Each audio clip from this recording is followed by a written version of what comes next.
et il meurt le 26 février 1806.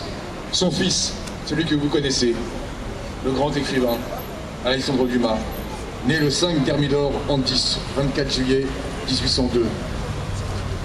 Vous connaissez son œuvre, mais il était ce qu'on appelait un carteron, un mélange.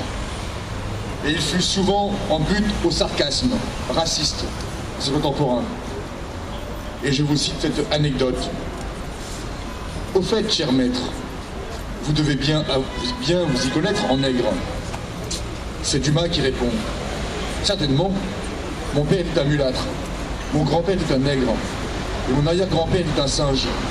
Voyez, monsieur, ma famille commence là où la vôtre finit. D'être là ici aujourd'hui pour cette commémoration, il me semble extrêmement important que tout le monde, quelle que soit son origine, quelle que soit sa religion, quel que soit son point de sa culture, soit là pour se souvenir de ce que l'esclavage a été dans notre pays, un drame épouvantable qui a duré des siècles et que durant des siècles, comme l'a dit Daniel Hoffmann, des hommes et des femmes ont été arrachés à leur terre natale pour pouvoir finalement servir les intérêts du capitalisme européen.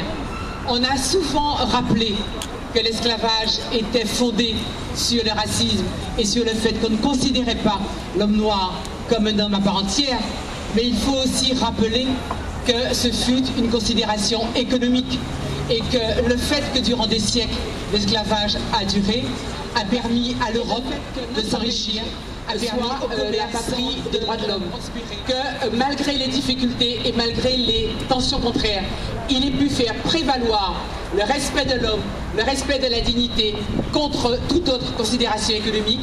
Je pense que cela aussi, c'est quelque chose dont nous devons fier et qui doit nous donner la marche à suivre pour faire prévaloir toujours aujourd'hui le respect de la personne humaine sur toute autre considération. Je vous remercie d'être là.